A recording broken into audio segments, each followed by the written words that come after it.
հանգուցյալ լուծումը մեկն է, այս իշխանության հեռացումն է ցանկացած ճանապարհով։ Խաղաղության տեսլականին էլ չեք հավատում, որովհետև կարծեք երաշխավորներ կան Ամերիկայի Միացյալ Նահանգների տեսքով, թե երաշխավոր չեք համարում։ Քիչ առաջ էլ ընկերս իր խոսքում նշեց, խաղաղությանը հավատանք որ բարագայում, երբ որ Բաքվի բանտերում դատվում են տասնյակ հայ գերիներ, ռազմագերիներ, խոշտանգվում են, բոլորի ոչ մեկի համար անակնկալ չի, թե ինչ վիճակում ու ինչ պայմաններում են։ Երբ որ Հայաստանից պահանջվում են նոր անձինք, նոր անուններ են հնչում, որոնց արտահանձնելու պահանջ է դնում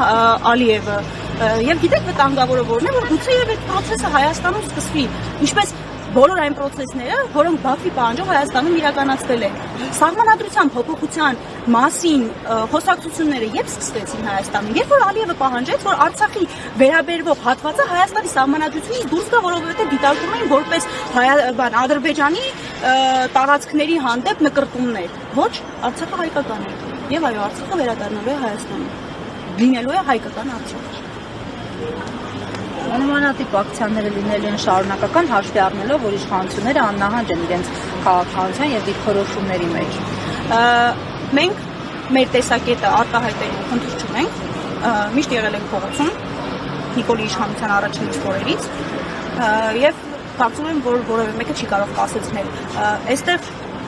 ուզում եմ ֆիքսենք, որ հայ երիտասարդը անգամ եթե շատ հոգնել է բոլոր տեսակ պայքարներից, հիմար չէ։ Հասկանում է, որ այս կեղծ խաղաղության օրակարգը գոյություն ունի միայն Նիկոլ Փաշինյանի եւ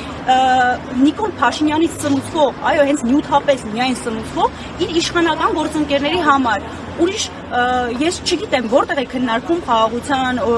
ճակերտյալ խաղաղության պայմանագրի իրական լինելը։ Երևի մեր սահմանամերձ գյուղերում, որ երբևէ չեն տեսել ադրբեջանական զորքի, սակայն հիմա աչքով տեսնում են, թե որտեղ է տեղակայված ադրբեջանական սահմանագծերը, հա, այդ գուցե իրենք են հավատում, ես չեմ հավատում, ու իմ նման շատ երիտասարդներ կան, ովքեր այո չեն հավատում, գուցե այս պահին հոգնած են, բայց ինչ որ պահի իրենց ձայնը բարձրանալու եւ արտահայտելու են իրենց տեսակետը։